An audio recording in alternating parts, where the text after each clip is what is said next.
terlihat gambar ini bahwa pada titik ini yaitu terbentuk perut P, dan di sini juga ada P lagi ya, perut. Ini perut dan seterusnya.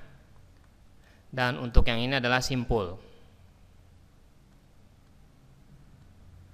Untuk perut pada ujung bebas, di mana X-nya itu adalah jarak titik perut dari titik pantul. Jadi di sini maksudnya kalau perut yang pertama itu pada saat X-nya adalah 0 ya, karena terlihat di sini ini dihitung dari sini X-nya 0. Untuk perut yang kedua yaitu terbentuk setengah lambda, di mana di sini dari sini sampai sini adalah seperempat lambda, dan dari sini sampai sini seperempat lambda. Jadi perut yang kedua terbentuk menjadi setengah lambda totalnya. Jadi posisinya itu setengah lambda dari ujung yang di sini. Selanjutnya untuk perut yang ketiga yaitu ini seperempat ya, dan di sini adalah seperempat menjadi setengah lambda. Di sini juga setengah lambda ya, jadi setengah tambah setengah jadi terbentuknya yaitu 1 lambda. Dan polanya selalu berulang, habis 0, setengah, 1, 1 setengah, 2 lambda dan seterusnya. Itu dihitung dari titik pantul. Titik pantul di sini adalah di sini ya. Sehingga kita bisa membuat kesimpulan untuk perutnya ujung bebas, yaitu rumusnya menjadi N dikali setengah lambda, di mana N-nya itu dimulai dari 0, 1, 2 dan seterusnya. Untuk rumus di perut sama simpul pada buku tertentu itu rumusnya berbeda, tetapi sebenarnya itu hanya penulisan persamaannya saja yang berbeda ya, tetapi hasilnya akan tetap sama.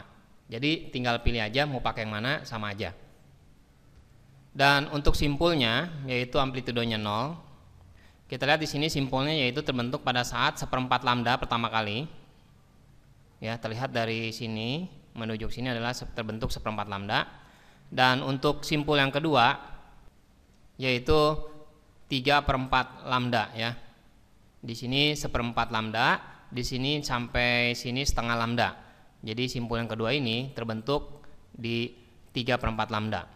Dan polanya terus menerus dihitung dari titik pantul. Jadi pada gelombang stasioner ini tidak semua titik itu dilalui oleh gelombang yang mempunyai amplitudo yang sama ya. Terlihat di sini ada amplitudo yang terbesar dan amplitudo yang 0. Di mana amplitudo maksimum atau terbesar itu kita sebut perut dan amplitudo 0 itu kita sebut simpul. Maka oleh karena itu amplitudo gelombang stasioner itu tidak konstan.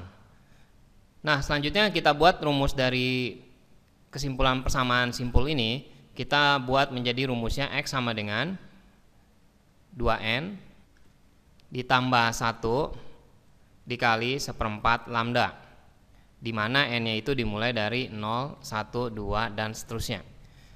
Kalau kita masukkan untuk menguji cobanya, kalau misalnya kita masukkan N-nya 0, maka 2 dikali 0 yaitu 0 ya, 0 tambah 1, 1. 1 dikali seperempat lambda, maka pertama kali terbentuk simpul yaitu di seperempat lambda. Jadi apabila kita lupa rumus dari perut dan simpul, kita harus memahami dari gambarnya ya, di mana perbedaannya kalau kita amatin ada perbedaan antara ujung terikat dengan ujung bebas. Kalau ujung bebas di sini terbentuknya mula-mula seperempat lambda, kalau ujung terikat dia terbentuk dari setengah lambda.